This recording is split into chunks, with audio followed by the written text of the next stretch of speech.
Howdy, 90s Benz Child here, and today we'll be working on the SL500, putting in some new xenon bulbs. So over time you'll notice that your headlights maybe get a little dim. If you have xenons, the bulbs don't really burn out, they just get dim. So after a few thousand hours or so, most people say 2,000, it varies, you'll have to replace them.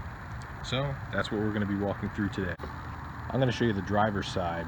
We'll worry about the passenger side later, but before you start anything, make sure your lights are off and make sure they have not been run for about 15 minutes so that they have enough time to cool down.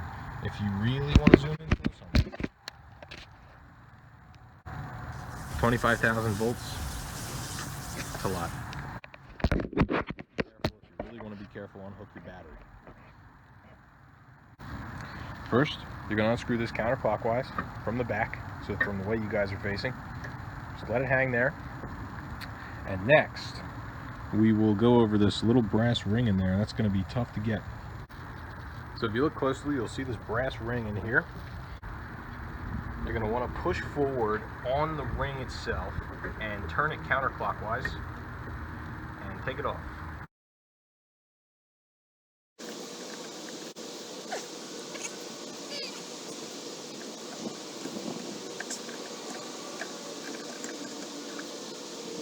Remember the orientation you had it.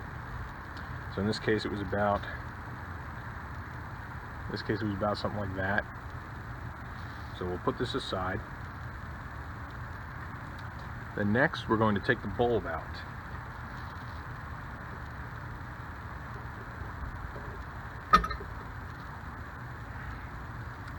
Now be careful, the bulb pops out easy, as you can just see, so I almost broke it. But this is the old one. Pretty neat. So let's look at our new bulb here compared to the old one. So the old one was a Philips. I didn't check the brand before I bought a new one. The new one's on FCP Euro. So the old one was a Philips, and the new one is an Osram. Both good companies. So they look pretty identical. So the new one's going to go in the same way the old one came out. Alright, so in case you missed it, the little copper looking thing here goes down when you put the new one in, and it just pops in. You don't screw it in or anything, it just goes in. Great, so that's in. So remember the orientation of our little brass guy. I'm going to put that back on.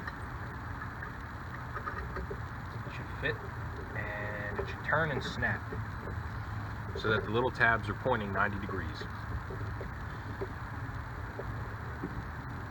So push in to the front of the car and turn it.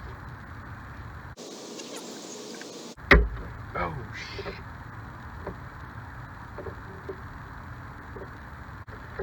Be very careful because these are self-leveling headlights. You do not want to accidentally move the light.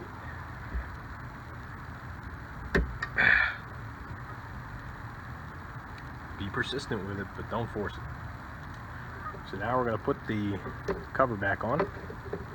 Little connector. Very easy. Great. And that's it. Alright, so the driver's side was pretty easy, but if you look, the passenger side's a little tough because of the windshield washer fluid reservoir. So you are supposed to move this out of the way, and it is kind of a pain. So we're going to go over how to do that. So step one, take off your intake hose on the passenger side.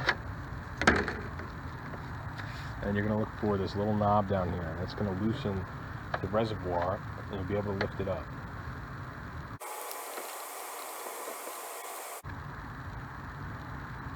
So I would undo this clip if you're feeling adventurous. The tabs may snap and not go back on, but it's a risk I'm willing to take to not break a wire. Very gently. It's old engine compartment plastic. Doesn't want to move.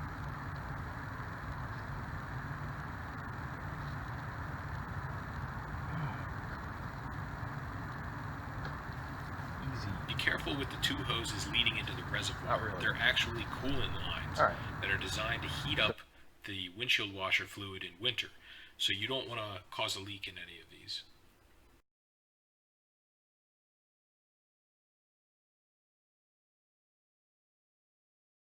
So, you loosen this thing here, get that out of the way.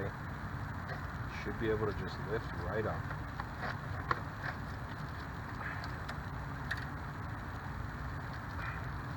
And just mind your wires. And look at that. Impressive, isn't it? Okay, there is a small peg on the bottom of this reservoir, and you can stick it between the coolant reservoir and this little bit of plastic. And if you get it just right, it will stay. And now you'll have ample working room to put the new light in. So I'll just speed this part up for you guys, since you're all good learners and you already know how to do it for the other side.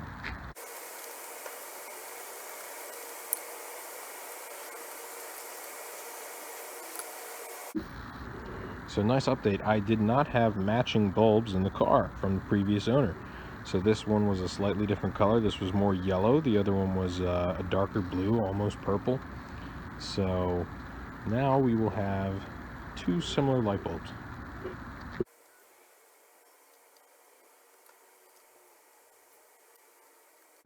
Alright, so this one's incredibly stubborn to get back on. So I've opted to put on some thicker gloves to try and help.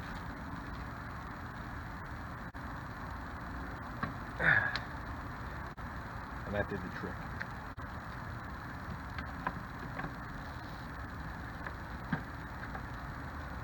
Now we're going to put the reservoir back. Pretty easy if you remember how it all went.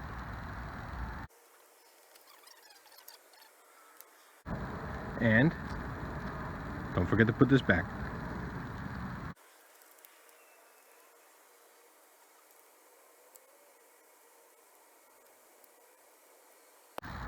Alright, now let's test these new lights.